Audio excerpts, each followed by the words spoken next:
Hey guys, welcome back to another Dragonheir Silent Gods video. In today's video I'm going to be showcasing one of the Radiance teams I'm using for the Chaos Shadow bosses in the Otherworld Exploration Season 3 of Dragonheir Silent Gods. Before I get into that though, I just want to say a huge thank you to Dragonheir for sponsoring this video.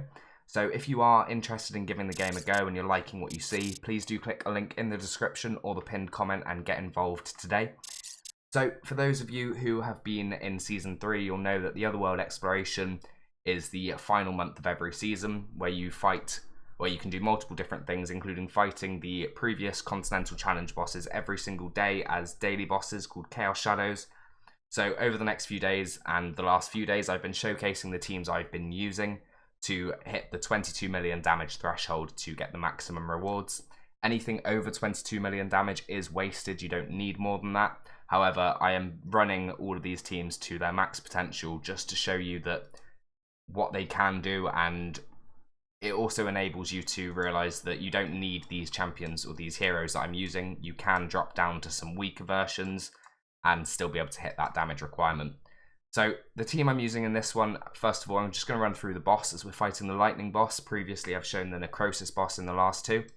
So this is Ancient Battlefield effectively. It does everything that Ancient Battlefield does.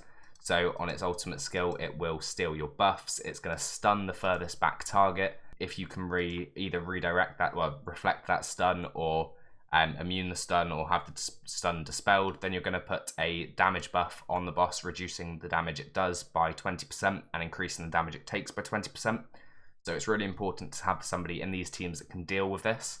So whether that be somebody wearing the mythical chest that makes them immune to stuns, or somebody who has a lot of resistance to make sure they can't get stunned. Outside of that though, it's just a case of surviving and doing damage. So the team I'm using here, first of all, my tank is Isolde. So I've got Isolde built with the Puppeteer set to increase everybody's defense around her. So as you can see, she's built with some defense, not a huge amount at all really, some HP and accuracy to place attack penalty on her ultimate skill. She's also wearing the Crown of the Unclean artifact just to ensure that she's I'm getting a good amount of uptime on defense penalty. Next up, I've got my healer for this, and that is Adolphus. So as you can see, Adolphus is built with 327 resistance, which is enough to immune the stun. Outside of that, I've built Adolphus with the Ancestral Protection set to reduce the damage everyone's taking, and also Enlightenment to ensure that the shields are large, including the Elminster artifact to increase the duration and size of the shields further. Chest-wise, I'm using the Moonlight Mantle. I do have a resistance one, however, I would love to have an enlightenment one and find the resistance elsewhere, but this does work. So in terms of damage dealers, first of all, I've got my enabler, and that is Tathlin. So Tathlin is my Witch's Remains target as well. So as you can see, Tathlin is built with a good amount of accuracy and then some damage thrown into his build as well. Nothing crazy. Next up, we've got my first damage dealer, and that is HEGIO. So HEGIO is built with a large amount of crit rate, some crit damage, and some attack, wearing the Ravatrix's Roots artifact from Famiander Season 2. Next up, we've got my final damage dealer, which is Huberg. So Huberg has 100% crit rate, a good amount of crit damage, and a good amount of attack. Also wearing the Precise Carnage Gauntlets to increase the damage done when hitting enemies under defense penalty by 35%. So if you can maintain a good amount of uptime there, it's a really strong mythical artifact to have equipped. So in terms of skill timings, I do have a couple here. So first of all, I've got my damage dealers to ensure that my HEGIO and Huberg are always hitting into defense penalty 2 from Tathlin. However, what I am going to do quickly here is, as you can see, 11.5 seconds there. I'm just going to set a cooldown on my Isolde just so I can rotate the defense penalties between the two of them. So that is that. I don't have any timings on Adolphus. Aura-wise, I've only got defense in all battles, so that's what we'll be running.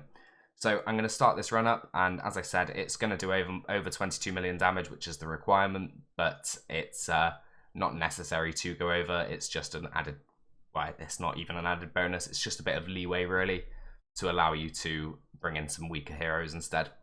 So I will be back at the end of the run and we'll talk about how it went. Have at it, comrades. Fighting is the only way. Over before it began. Survive. Bullseye. ready. Forever! Fighting is the only way to survive. Over before it began. Have at it, comrade. Fighting is the only way to survive. And there we go. So we've come to the end on this fight. As you can see, 58 million, so a huge amount of leeway. You could probably use just one of these damage dealers as, well, yeah, they both do nearly the 22 million themselves each. I know Kuberg does 29 million, but HEGIO on his own does nearly 22 million.